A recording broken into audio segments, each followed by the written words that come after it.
Hey everybody, it's Sherry Tutkus and Dale Buckman. and welcome to Green Nurse Radio Show, Living Our Best Life.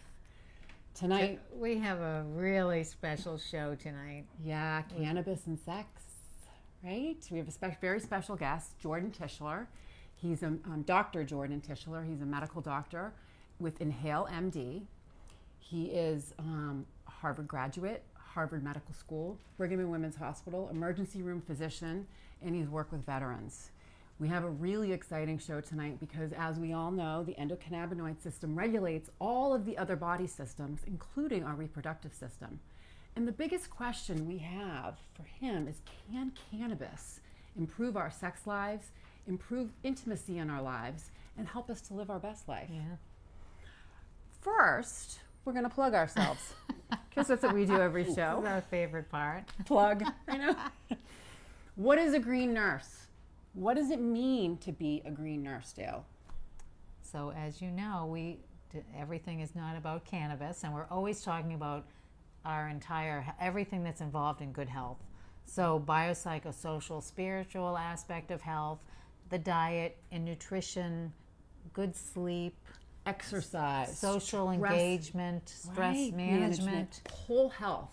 Being a green nurse and the green nurse philosophy surrounds whole health, the entourage of health, total health care, biological healing, physical healing, emotional, psychological, mental, how we interact with people, and our connection to the unseen world.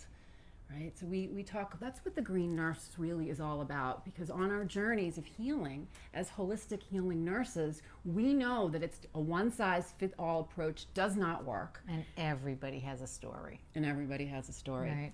So GreenNurse.com is coming, and basically what we're going to have at GreenNurse.com is a Green Nurse library. Research. Connecting people to research and information and articles that are important to them so they can understand.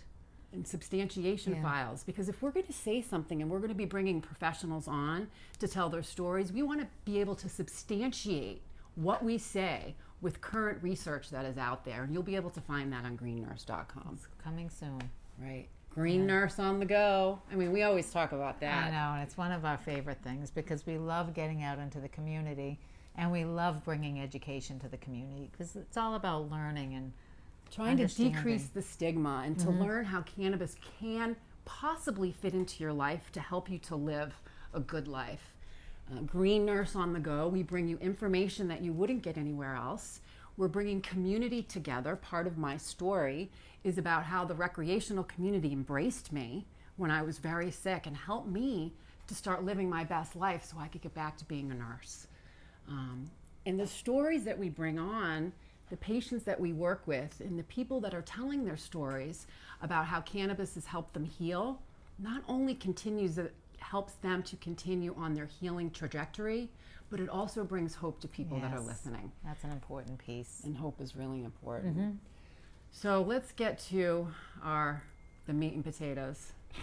We're going to be talking about penises and vaginas tonight, as well as cannabis, intimacy. Dr. Tishler, welcome. Thank you so much. Thank you guys for having me. It's a pleasure to be here. Everyone has a story, and basically, you went to Harvard. It's true. You went to Harvard Medical School. That is also true. Practicing physician, Brigham and Women's Hospital, emergency room. What is why cannabis? Well, it's all true. And so I come from sort of a very traditional background, right? Harvard this and Harvard that. And Preparation H. Preparation H, exactly. And so, I spent about 15 years being an emergency room physician for the VA in West Roxbury. And when you do that, you see a lot of veterans who've really been harmed by drugs and alcohol. And let me just point out, alcohol far and away above even number 2. But obviously opiates and other medications as well. You sort of become kind of an expert in the trial by fire of how these things present and how you take care of people like that. Right. Somewhere around 2011, when Massachusetts started to entertain the idea of cannabis as medicine, I started thinking, I've never seen anybody sick from cannabis. You would see patients come in and they might have cannabis use disorder on their problem list, but I never saw anybody sick. Sort of like, okay, maybe cannabis use disorder exists, maybe not, I don't know. That's another whole subject. Well, right? we can come back to that, absolutely. Yeah. I'm actually much more convinced that I do know now, and I think it does exist, but one has to be thoughtful about how you make that diagnosis, and right. Oftentimes we're not. But it was through this process of going, well, if this is medicine, and I'm not seeing anyone sick from it, maybe we should be taking this seriously. And that sort of prompted my own drive to learn about it. So it took a couple of years to really read deep into the literature. And anybody who tells you that the literature doesn't exist, that we just need more studies, isn't paying attention. They're not really doing the research That's that right. they can be doing. Exactly. One of the things I'm quick to say is, look, every field needs more research. Cardiology is one of the most researched fields in the world. And yet we would never say, okay, we know it all, we're done, right? And we work from the knowledge that we have now, and we make the best decisions based on what we know now, knowing full well that the story isn't done and that we will gain greater insight in the future, and maybe even discover that what we're doing now turns out to be not so good. And cardiology is a great example, because we used to use digoxin all the time. We don't use it very much anymore because it turns out that it wasn't as helpful as we thought it was. And this is true for cannabis. What we know about cannabis is a lot, and we can make some very sound clinical decisions for people today that are legitimate and helpful, knowing full well that there are also aspects of it that we don't know and that we need to research further, and maybe, I would expect, it will change our approach to practice down the line, but that doesn't mean we should be standing still doing nothing for our sick patients now. Right. So exactly. So the cannabis use disorder, because there's a lot of you want confusion. to jump with, into that? Okay. Just because a little bit. Well, I Sure. see it a lot when patients come in. I look at their Chart. problem list. Yep. I see that they have this listed. So addiction, dependency, cannabis use disorder. Can you talk a little bit about that, and how do you come to the decision that somebody, because patients are already afraid to talk to their physician about that, or their provider, and because they don't want to be labeled. Well, I think the labeling aspect of things is really a problem, right? I mean, the only value in a label is if it helps us help somebody, right? And so there are definitely people who develop a problem with cannabis. And so we have to say, whose problem, right? Is it the cop who says that you have a problem? I think not. I think if the patient says, I want to stop using this substance and I don't seem to be able to stop, that is their definition of a problem, and I think that is real. Yes. But by that definition, the number of people who fall into that category is much lower than, for example, if you look at the number of people who are labeled as cannabis use disorder by the mental health field, where many of the people who come into detox programs are remanded there instead of going to jail when they got caught with their cannabis. So that's not, I think, a particularly good definition of cannabis use disorder, because it's no longer about what the patient needs and how they feel about their use. It's about they got caught and they had to admit to something in the psychiatric realm in order to avoid going into the clink. Right. That, to me, that's coercion. Right. And there are some significant financial outcomes that put that system forward. I mean, it's great that people aren't going to jail over this, but then you've installed an industry that makes a fair amount of money from filling beds with cannabis users. And in fact, if you look at some of these treatment programs, if you remove the cannabis remanded patients, they would not have enough volume to keep their doors open. And so you can see that there's a fair incentive for them to keep those beds filled. Right. So we all have an endocannabinoid system, and we all have a reproductive system. Absolutely. And basically, as we know, the endocannabinoid system regulates all of the other systems in our body. Yep. And since we're going to be talking about cannabis and sex, the biggest question I have, can cannabis improve all phases of human sexuality? Interestingly, the answer is yes. And one of the things we have to do is put this in the context of what are our sort of other conventional options. And really, we haven't got very many, right? When it comes to women, frankly, we've got nothing, really. When it comes to men, we have drugs like Cialis and Viagra and stuff like that, but those focus entirely on erectile dysfunction, which is a significant problem, but it's only one of many problems that can occur. And they don't do anything for any of the sort of other aspects of So things. in other words, the other aspects, which mean Right. biopsychosocial, spiritual. So it might be working Exactly. on the physical inability to have an erection, but then you're not touching upon the mental, the social, the spiritual, the components that incorporate good health. Absolutely. And then we have to recognize that, so people have trouble with one or more of these phases, so that erectile dysfunction is one issue, but that they may have other issues as well, or if we're talking about women, that there's a whole host. So we should just step back and talk about these phases for a moment. Sure. Oh, yeah. So really, desire. Right. So you can kind of break this down into 4 phases. There's desire, or libido, people commonly use, and then there's arousal. So in men, that's the ability to get and maintain an erection.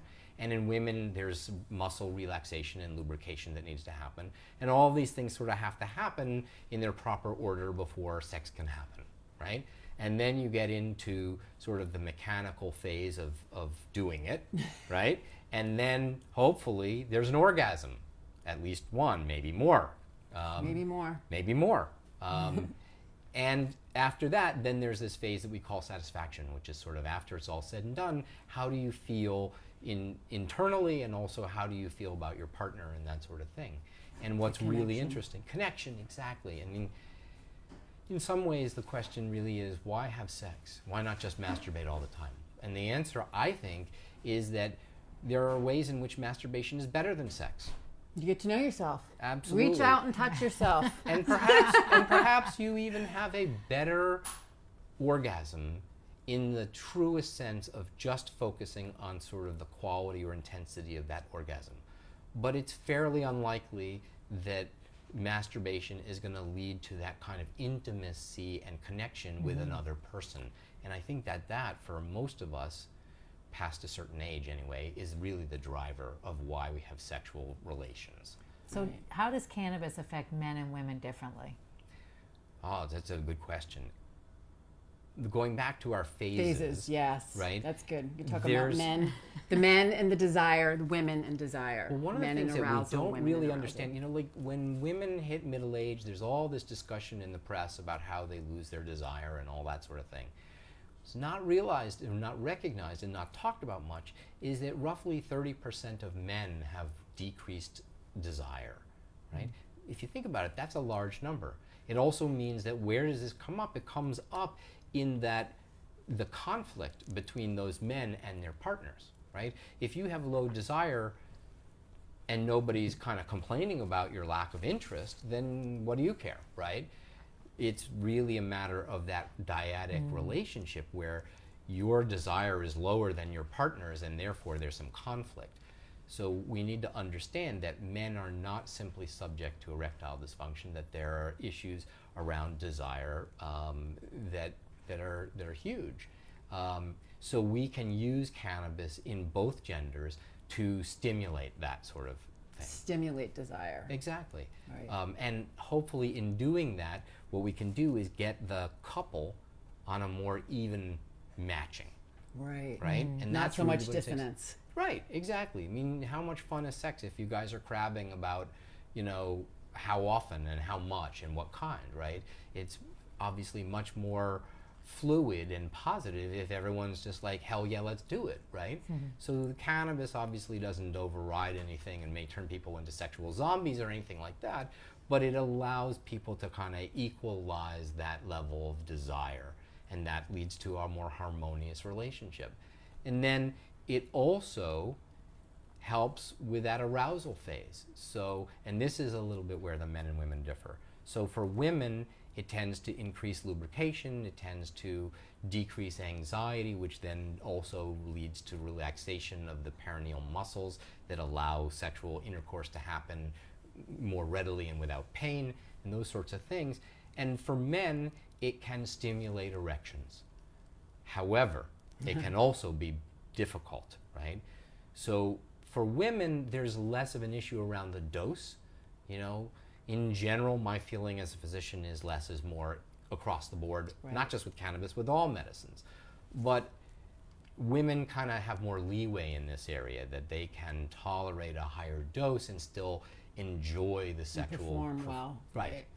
Whereas men, you know, there's a certain amount of focus that's required to both maintain the erection and also to go through the mechanics of sex. Right. And so if you're too high, you kind of lose that focus and things can kind of go awry. Because you're in Jupiter, That's right? it, exactly. You're in Jupiter and you're thinking about Doritos. That's exactly right. Exactly. You have to be in the moment, and cannabis can help you be in the moment, and too much cannabis can take you into some other moment, you know. Right. And so for men, there's that balance. And in general, I would say somewhere around the 10 milligram mark for most men tends to be kind of the sweet spot. Right. And then what's really interesting is that for both men and women, it can intensify the orgasm, so that, you know, you just have that much more powerful and overwhelming experience. That explosion. That explosions, exactly. Oh. It can make men multi-orgasmic. I mean, some men are multi-orgasmic to begin with, and we don't hear much about that, do we? And then, But we'd like to talk. We'd love to hear from a man. If you're multi-orgasmic, we'd love to hear from you. Please write. Okay, Ask there you at go. GreenNurseGroup.com. It's a good. So is it all about the inhibition, or limiting that inhibition, lowering it, or is there another biological reason why cannabis is so good? I think that's a very good question that I think we don't really have the answer to in any concrete fashion. There's clearly some focus and in the momentness sort of effects and the decrease in anxiety, but we also know that some people also experience pain during intercourse. That, you know, cannabis, THC in particular, as an analgesic, as an anti-pain medication, may be having some direct effect there. And then I think that there's sort of a whole host of sort of higher level psychological phenomena that have to do with, you know, if we're looking at somebody who has sexuality issues, there are causes for that. Some of them biological and some of them are psychological. And so for women who may have a form of sexual PTSD, being able to kind of put that on the shelf because of the effect of cannabis allows, again, being more in the moment and connecting with the partner. Connecting with their partner so they can experience joy and pleasure. Exactly, absolutely.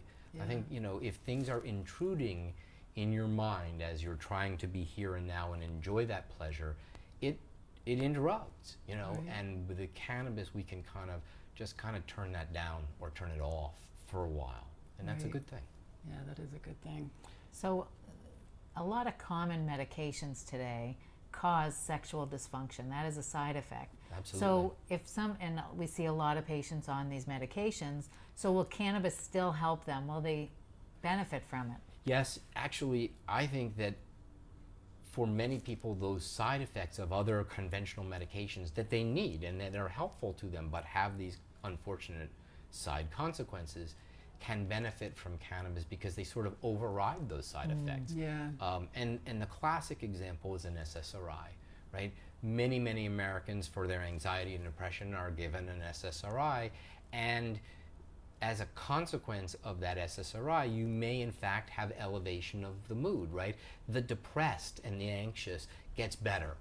But then people often talk about, but the joy gets a little squashed. You become very flat. Flat. I mean, my patients often say, it makes me feel like a zombie. I'm neither high nor low. I'm just there.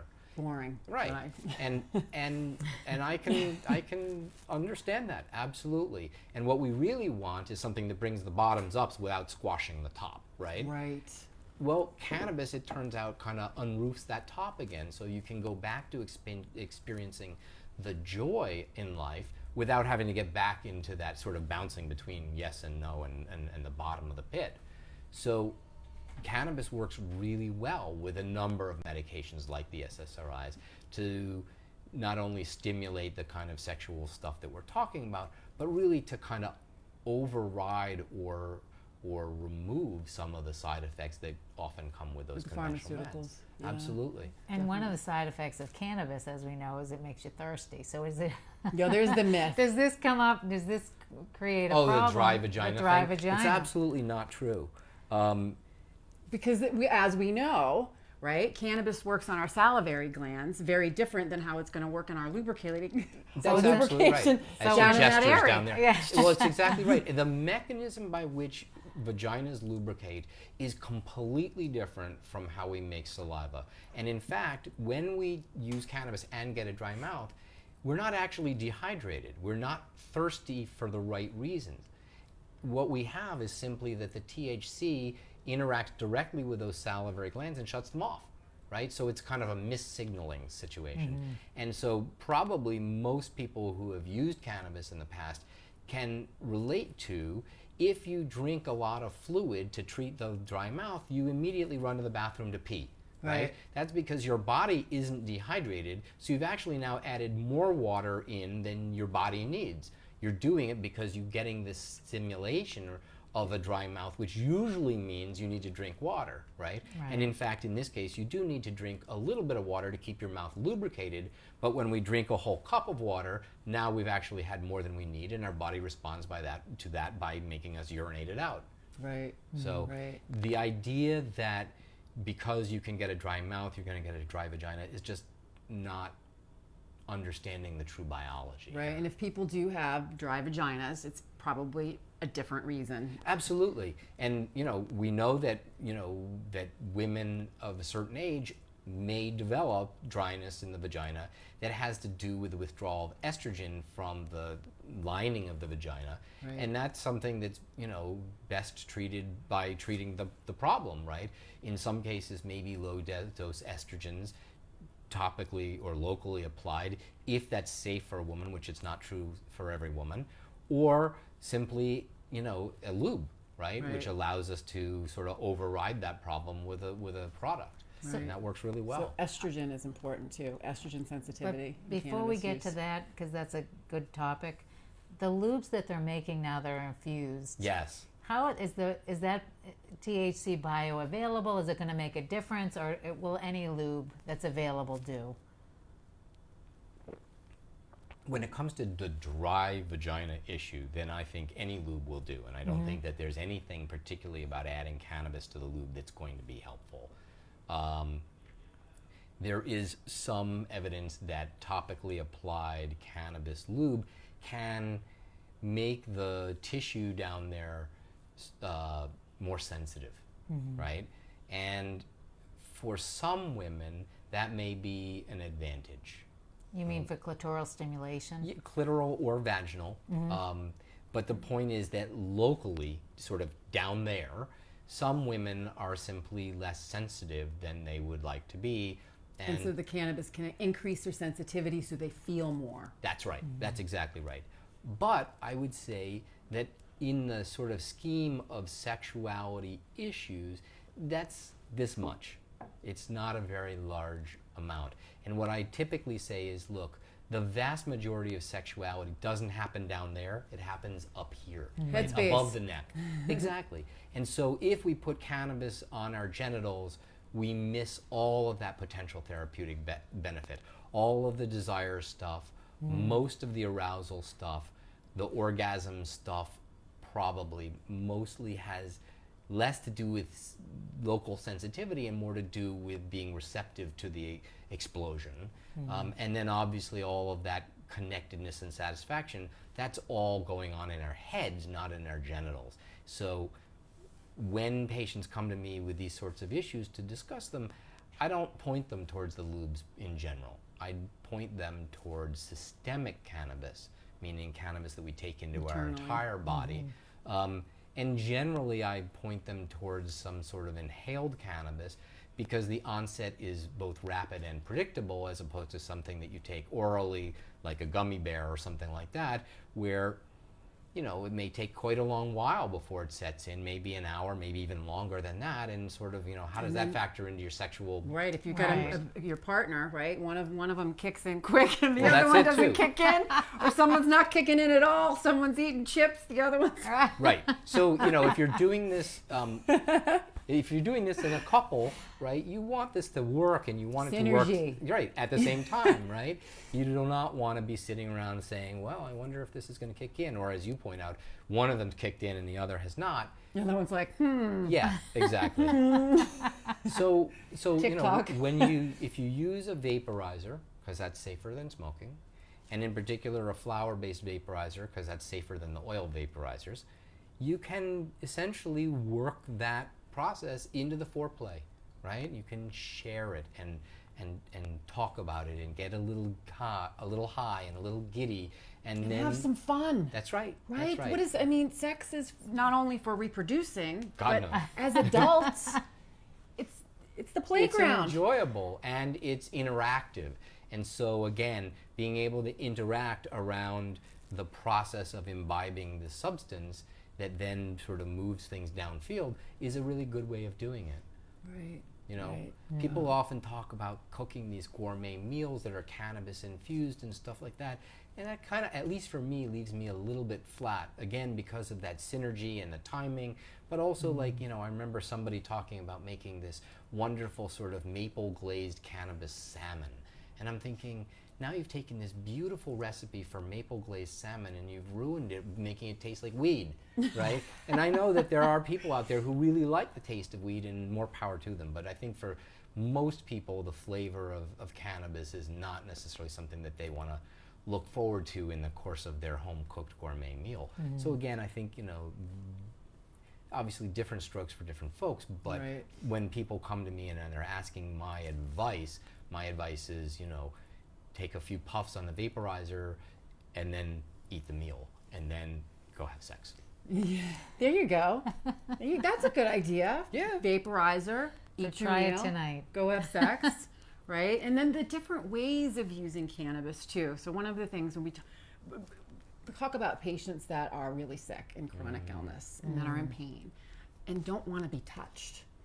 That's right. So cannabis can help, right? Not only if they're, whatever way they're taking it to manage their symptoms, but even the oils and the lubricants and touching. People don't like to be touched when they don't feel good. And touch is so important. Absolutely human.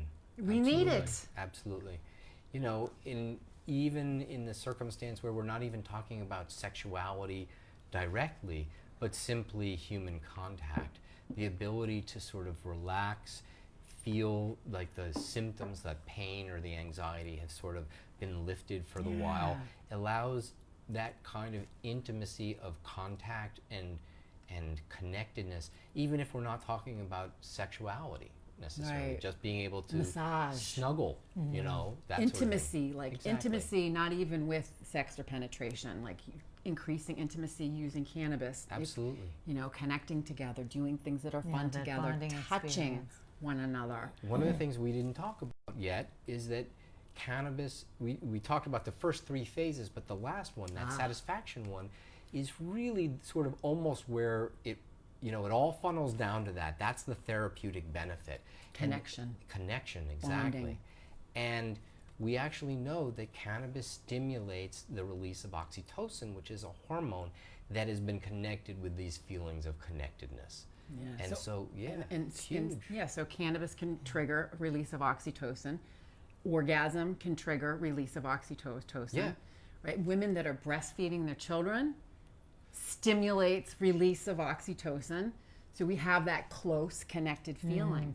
Yep, absolutely. It's all connected, and we should be connected, and this helps for people. Exactly. So what are some of the, one of the things too that some women have, and we're talking about the endocannabinoid system, reproductive system, polycystic ovarian disease.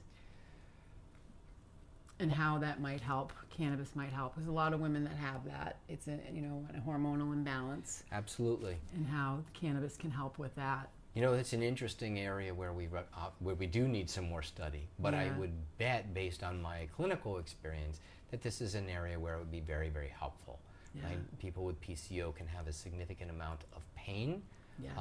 as well as sort of, as you say, hormonal imbalance that leads to all kinds of shifts in libido and arousal. And also how and they that sort of thing. process food, how they process, they become insulin resistant, they become overweight, Absolutely. they develop, it's truncal obesity, a lot of facial hair. Right. So it's the endocannabinoid system, and using cannabis can really help these women Absolutely. start to regulate their systems.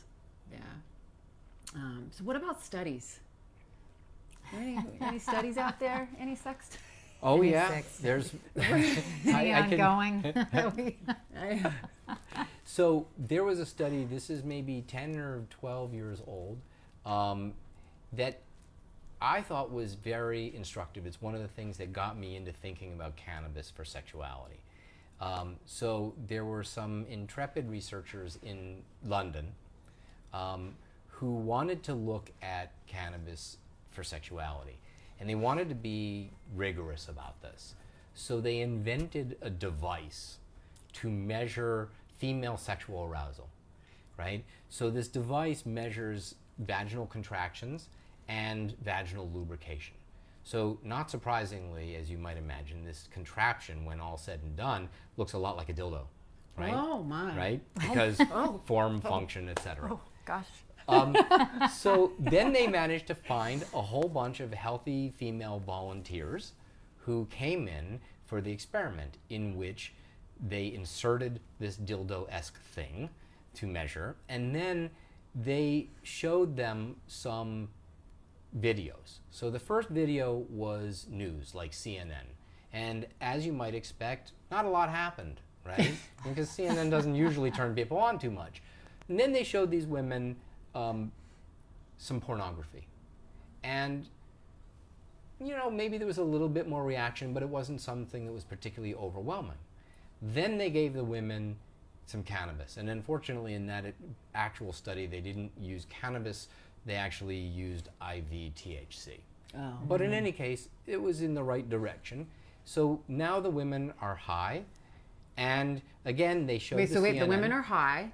They And have this internal machine in their That's vaginas. right. Exactly. And they're they're in a watching lab. and then they're in a lab watching CNN and then porno. Well, so here's the thing. So then they show them the CNN again, and again, nothing happened. So there's your control group, right? And then they show the pornography, and suddenly the meters are jumping. Like, all of a sudden, this is working. And so my conclusion from reading the study is cannabis can even make bad porn interesting. But, this is how we understand, these are the kinds of experiments that lead to our understanding that, in fact, using cannabis can increase desire and can increase arousal. This particular study didn't look at orgasms or satisfaction, but there are other studies out there that do look at those sorts of things. Right. There was another article that I had read that you had contributed to that talked. It was a 2015 study in the release of oxytocin. You want to talk a little bit about that? Well, I think we don't really know that much about why. We just know that it does, and as a result of its being released, that leads to the kinds of phenomena that we've been talking about in terms of that bonding and intimacy and sort of snuggling good relationships. And it's not clear to me why that happens, Right. but I think at some point we can simply accept that it does, and we can use it for our benefit, while others of us are going out there and figuring out the why. Right. So for patients that haven't tried cannabis before, and Yes. they want to try it for the first time in the context of sex, what do you recommend? Well, so the first thing is, how are you going to take it, and then what are you going to do about it? So the first thing I suggest is, again, that vaporizer, right?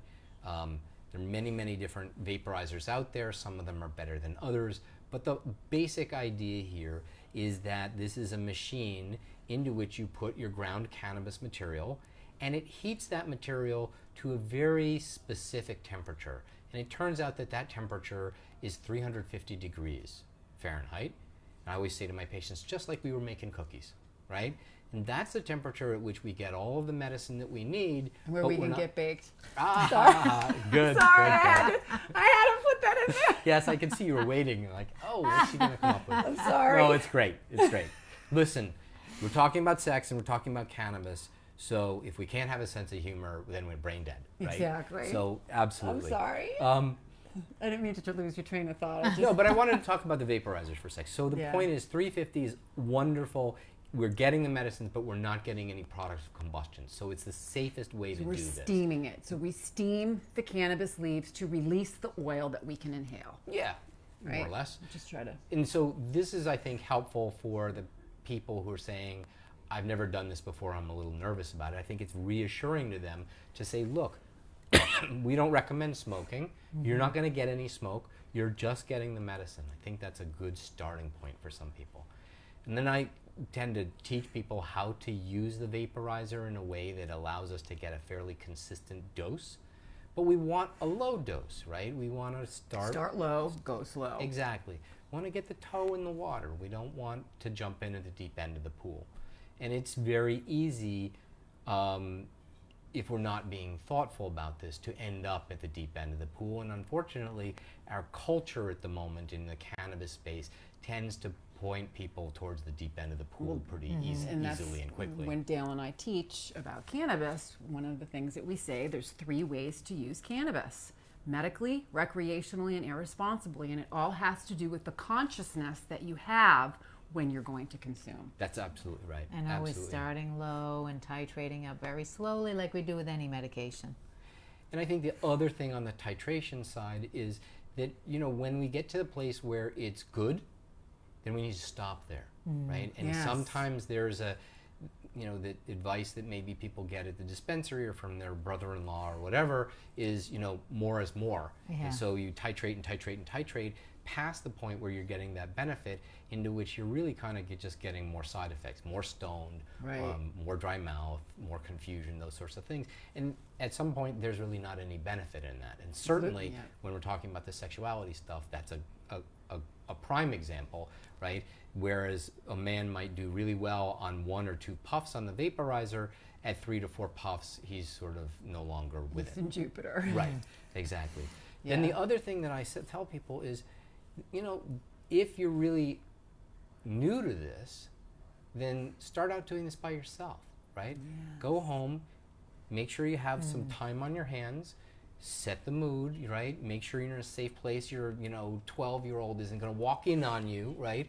And then take a Your couple vaporizer puffs. and vibrator, right? Right, take a couple puffs and then, you know, figure out how that makes you feel and masturbate so that you get Learn. an understanding. Exactly. Self-awareness, body awareness. Would you also recommend that for, say, a couple, one is a user and the other isn't?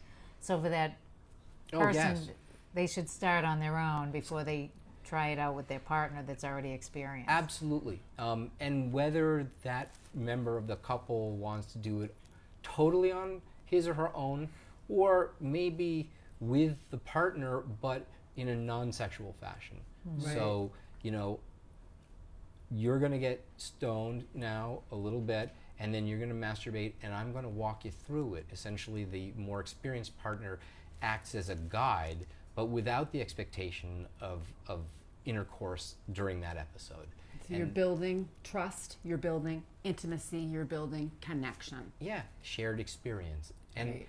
you know, for people who are truly new to this, it can be a bit daunting, largely because of the fear of the unknown, not so much because of the actual medicine, but you kind of do have to get into a comfortable space to get over that pun intended hump, you know, and really feel like this is okay. Right. That you are, you know, I think a lot of people worry that they're going to be out of control, that they're going to turn into some stupid or drooling moron or pass out or any of those sorts of things. And there's Vulnerability is tough for people. it is, especially, you know, sort of self-inflicted, like, oh my God, what have I done to myself?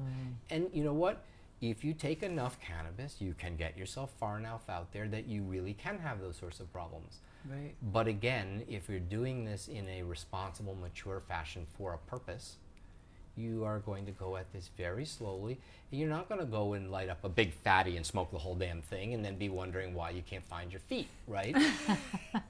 Never mind your vagina. Right, exactly. So, there's just ways to do this Right. that work really well, and there are ways to do this that are just incautious, and you can end up being kind of miserable about it. The goal, obviously, for all of us is to help our patients figure out how to do this in a gentle and thoughtful fashion so that they have a really great outcome. I mean, that's the whole point. And, after you've kind of got this sense that the sky isn't going to fall while you use this stuff, then you can relax enough to sort of use it together and get in the bed together and sort of work on that sort of thing.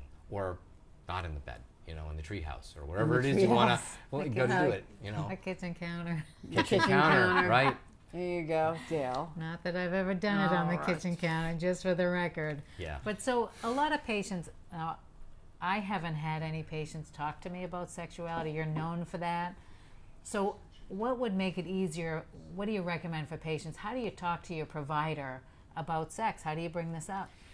Oh boy, that's a really good and a complicated, difficult question. I think, if we leave cannabis out of it for the moment and just talk a little bit about how often do people with sexuality issues, for lack of a better word, talk to their providers at all, the numbers there are dismal. Yeah. So Yeah, for women, it's it's not about addressed. 30%. For men, it's less than 25%, probably lower in the single digits to teens. That's the percentage of people that will actually talk to their physicians. That's correct. Now, an interesting study was done some years ago asking the question, well, if people aren't getting the sexual help from their providers that they need, is that because the patients aren't asking or because the providers aren't willing, right? And I think a lot of us might have thought that the providers would telegraph that they weren't willing, right? But it turns out that 75% of polled providers were ready, willing, and able, which leaves 25% who weren't, and we need to work on those folks a little bit.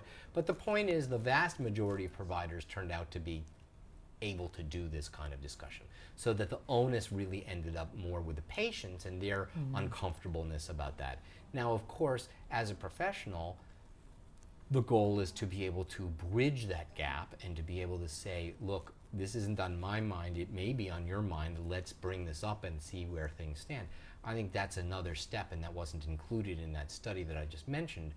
That is to say, being passively ready to address it is different from actively seeking these issues from your patients. So we have some progress to move there. But really, when it comes down to it, I think that the patients need to feel comfortable with their providers across all range of illnesses. I mean, how many patients are comfortable enough to talk to their patients about depression or anxiety? And the answer is probably a lot fewer than are willing to talk about their blood pressure, for example. Right. But it is our goal as a profession to make this more available and to make ourselves physically and emotionally available to our patients so that they feel the comfort to be able to bring this up when it's necessary. And then and then on some level we also have to say to the patients, look, if this is bothering you, You need to tell me. yeah, right, damn whatever you think of the provider's response, you might be surprised that they're more receptive than you think, and just kind of lay it out there. Yeah. That's tough in our puritanical societies. We're So, always encouraging yeah. our patients to you really need to communicate with your doctor. I mean, that your doctor's working for you. Right? It's very hard to help you with something that we don't know is a problem, Right. right? Until you tell us. So with depression, for example, we're starting to screen more in primary care, although it's still very limited. Do you think we should be screening? Should providers be starting the conversation? Is it their With depression? responsibility? No, No, with depression, sexuality. sexuality. Yeah. I think that sort of logistically, I think that's a great idea. But the flip We side won't of be that, reimbursed for it, though. well, I don't know about that. I bet we would be. But what I think is the problem is that if you look at and this is way beyond all of our pay grades, unfortunately, but if you look at the problems that we have with primary care in the United States, the biggest issue is that you get to see your doctor for 10 to 15 minutes. Yeah. And that doctor has to deal with anything and everything that's on your mind, plus a whole bunch of things that's on her mind because, you know, the government says you need to screen for this stuff or whatever. So, you know, whether it's blood pressure or seat belts or bicycle helmets or pap smears or any of those sorts of things, it's a very long laundry list of things that you want to squeeze into a very short period of time. So in some ways, I think the idea of screening for sexual health is very important, but I'm not sure we can shoehorn it into something that's already bursting at the seams. It's part of the reason why I started practicing cannabis medicine the way I do, which is to say that when I looked at my colleagues and thought about what they were already faced with in that short window of time, I thought taking on cannabis medicine is never going to happen. It takes too much time. So when I see my patients, I spend an hour with them up front. That's already 4 times the amount of time, and I'm only talking about one problem with one potential solution, not this whole array of stuff. So it's been very successful to me, or for me, to be able to go back to my physician colleagues and say, this is why I set up my practice as a specialty clinic, and we co-manage patients so that you don't need to know or have the time, which you don't, to really get into this in the depth that it needs to be gotten into. You just need to know when it's appropriate to send somebody to me. Right. And then we can work on treating that patient together as a team. That's been incredibly successful. Well, I want you to share with everyone about your practice, InhaleMD. Sure. So I have an office in Brookline on Beacon Street and a new office in Cambridge out on Concord Ave in the Fresh Pond area. And, you know, we've been at this for over 5 years, and we've got thousands of patients who are doing really well using cannabis. Take a very sort of, you know, we talked earlier about my sort of traditional background. I take a very serious and traditional approach to this in the sense that I really get in there and talk to patients about what's going on with them and listen to what is on their mind. And then I have a packet of material that we go through so that they come away with a very thorough education as to what cannabis is, how it works, what it can do for you, what it can't do for you, what are the pitfalls in interacting with a cannabis dispensing system, how not to end up buying things that are not good for you and that sort of thing. Right. And at the end of it, it boils down to what I call my prescription-y thing. And I call it that. I mean, I make a joke of it. Wait, what is it? Prescription-y thing. And I call it, because basically it says what a prescription should say. It says, get this kind of a product, use this much, use it this often, buy this much. This is what you would write on a prescription. The only difference is that it doesn't have the force of law to make the dispensary do what I say. Unfortunately, that's still on the patient, which I think is problematic for patients, that level of agency is difficult. It's one of the reasons why the pharmacy system was developed, so that agency was, you know... Their expertise was honored. Right. Not just my expertise, but also it takes the patient out of the position of having their arm twisted. Right. Right? Yeah. You know, if you go into a pharmacy with a prescription for a blood pressure medicine, they sell you that medicine. There's they're not going to try to like, sell you something else. Right. Would you like some Percocet with that? Right. They can't do that. It takes that profit motive drive out of the equation. We just love. Yeah. So I think we need to get back to that because because the current cannabis system puts a vulnerable patient in an awkward hot seat position. Yeah, and we've seen that a lot. A lot. Yeah. Unfortunately. Because, you know, the bottom line is when we're educating and working with patients, you know, our question to them is what's important to you and how do you want to live your life? We not only look at medical diagnoses, we look at symptoms, we look at lifestyle. Lifestyles that play such a huge impact. And how do people want to live their lives and what type of cannabis would work best? With them making the decision based on our education. Absolutely right. You know, I mean, a great example of that is, you know, like I have patients who are very high functioning individuals, lawyers, doctors, bankers, etc. So to say to them, you know, you get up in the morning and you take your cannabis by whatever means, and then you go to work, well, that's a non-starter for a lot of them, right? So we have to figure out how are we going to treat their illness or their symptoms in a way that allows them to be live their best life. Live their best life, to be functional, to be able to do what they need to do. No one wants to trade their career for whatever the benefit of cannabis is, right? Right. They need both in the best possible combination that they can get. And the other thing is the patients that don't want the intoxicating effects, but they still want to use cannabis, and then they go to the dispensary and they call and they talked me into buying, and then they end up with all these expensive products that Very they aren't expensive. willing to use, or They were somebody that's talked at a into risk for using- falls, and now they're using cannabis at such a high dose that it's Yeah, inevitable. they're out of it, they're at Yeah. risk for fall, they're at risk for developing tolerance and possibly even dependence. I get calls from my patients periodically that, doctor, I don't feel well. Well, what are you doing? Well, and they say, that's not what I suggested to you. Exactly. I know. And I even often go back in my notes and I'm like, okay, just reassuring myself that I didn't say that. Yeah. And they say, why are you doing that? Well, the guy at the dispensary said, and the classic is, I might send somebody and buy 1/8 of an ounce of flower that contains between 15 and 20% THC. So relatively low potency, which is hard to find. And then, somebody at the dispensary says, here's a bottle of keef, just sprinkle some of this on top. Oh my before God. so now you've taken something from 15% THC to 65% THC, and you wonder why you're feeling a little miserable. Well, you just overdosed on this stuff. And sure, it's not going to kill you, but it can sure make you miserable. Right. And this is these are the calls I get. Dose dependent. That's Yeah. what it is. It's Absolutely. personalized And it's medicine. very It's personal. customizable, and it all has to do with not only your diagnoses, but the medications you take and what you're doing, what you're eating, how you're living your life, your stress management, everything. And what your Absolutely. desires are of the effect that you're looking for. Right. I don't know too many patients whose desire is to be blitzed. Right? I mean, that's right. pretty much the opposite of what, and I'm not casting aspersions on recreational use. I think it's perfectly fine. But in those circumstances, some form of intoxication on up to blitzed is the goal, right? And that leads to a desire to experiment. What happens if I roll up a bigger joint? What happens if I lace it with a little bit of shatter?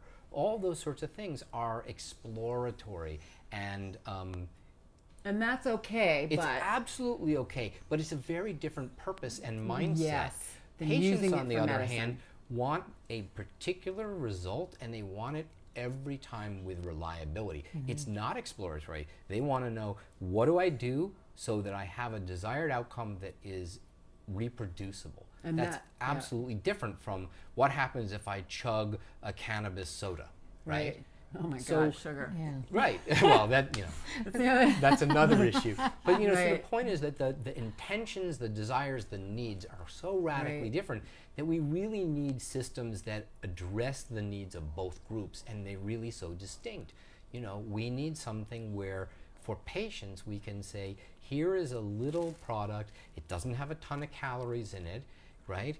But it's going to get you just the right amount of medicine, and it's going to work exactly as you expect each time. Right. That's to a stoner, affectionately termed, that would be boring. Like, why would I want that? Well, can I Right. tell you what's interesting? And I have to say this. I've worked with a couple of stoners Sure. that have come to me and said, I'm doing this, this, and this, and I don't like the way I feel. I'm like, well, it's because you're not doing it right. Right. Let's just start over. Clean slate. Yep. Right? And you got to figure it out. Because if it's not working the way you want it to work, then you're not doing it right. And if you use this stuff a lot, meaning both frequently and also at high dose, you will cause changes in the biochemistry of your brain in particular that will lead to that kind of, it's not working the way I want it to be, you know, and that we can get into a position through recreational use where we have kind of tweaked our brain in a fashion where this sort of more medical approach doesn't work so well, and we have to Right. kind of do a reset. Yes. So that desensitization period, what do you recommend to patients to stop using Well, altogether? In general, I don't recommend a reset for most patients. And the reason for that is if they're using cannabis to treat something, then the idea of withdrawing it for a prolonged period of time seems kind of cruel, right? Yeah. Yeah. If I'm having a lot of pain, I don't want to go 2 weeks in pain. So in those cases, what I tend to do is try to slowly wean it back. Right. And what I found is that that's a tough sell, number one. I mean, for a lot of folks, they're like, you know, Or what I've found helpful is introducing different cannabinoids. mm, So in other words, if they're using too much THC, we could introduce a different cannabinoid, THCA, some of the Sure. acidic forms, the raw plant, juicing, right? Other ways that they're still getting the cannabis in their system to help promote homeostasis or balance in our bodies, but decreasing some of that over absolutely. neurotransmitter saturation, Absolutely receptors. right. I think that some of it comes down to their being willing to kind of trust us enough that we're actually going to make them better than they are, even though we're saying decrease things a little bit. Right. But and that's a tough process, and it takes weeks. So I just generally say, this is not a high pressure situation. We just want to kind of slowly and gently ratchet this back a little bit. And what people find is if they do that, they actually get more benefit with less. Right. And so that's, I think, a great thing. Occasionally I do, suggest a tolerance break. And then usually 2 weeks seems to work pretty well. I mean, I know that there are people who talk about doing it for a month, which seems a little bit excessive to me. And I know that, Dustin talks about 2 days. Right. I have is that not seen effective? that work. I've seen it work 5 days, Okay. but I have people do things. I have them eating a lot of fresh fruits and vegetables, especially citrus. Okay. I have them doing earthing. I have them doing cold showers. I have them doing exercising, moving, doing things to really upregulate your endocannabinoid system naturally. Interesting. Yeah, very Right? interesting. And I've found that helps. Dr. Tishler, we are running out of This time. has Are been we? Oh, that's But too we're- bad. Amazing. We're going to wind down in just a second, but I want people, what is your website? Please tell Ah, everyone what your So website. if you guys want to get in touch with me, please don't hesitate. I love hearing from you all. So go to my website, which is InhaleMD.com, and you can read, we've got 100 or so articles on this subject for people to look into. And obviously you can email us through that. You can also phone us if you're of that mind. The number is 617-477-8886. Dr. Tishler, thank you so much for being Oh, it's on. We my will have you pleasure. on again. We've got I a We look lot hope forward to you'll it. come back. This We hope was you'll come really back. incredible. Absolutely. Yes. So before we wrap up the show, we like to talk about a little bit about how with the Green Nurse Group, we're a whole health nonprofit consulting agency. Dale and I work together, and she does certifications, and I do consultations as well. And what is really important for us is how we can help serve the underserved. There's a large patient population out there that just doesn't have the financing or the funding to get the care that they need. Cannabis can be expensive. So we have smile.amazon.com. Green Nurse Group is a 501(c) nonprofit, where so if you go and you shop at Amazon, you can go to smile.amazon.com, we'll load up your cart, and you can pick the Green Nurse Group as your charity. No cost to you. It just comes right off the cart. Right. That's brilliant. Yeah. And then also Facebook has a charity. So if you wanted to have a fundraiser for your birthday and you want to, the Green Nurse Group patients could use some help, you can contribute to that. And that money goes to the Green Nurse Group so we can serve the underserved. How is that money spent? I've used that money to pay for $50 going to Mass General Hospital. I had to see a patient in the hospital. That funding helped pay for that garage visit. Paying for medication. Paying for medications Yeah. and really helping people to get what they need. Some of our upcoming shows that we have, we're going to be talking about cyclic vomiting syndrome, gastrointestinal disorders, nutrition, as the holidays are coming around right now. Very big, yes. Eating is huge, depression, anxiety, post-traumatic stress. Everything, we are going to be talking about a lot of different things that are going to help you to stay well, to live your best life through the holidays. So, thank you so much Thanks for for watching joining us. us. Please join us next week at the same time. And remember, it's all about living Your your best best life. life.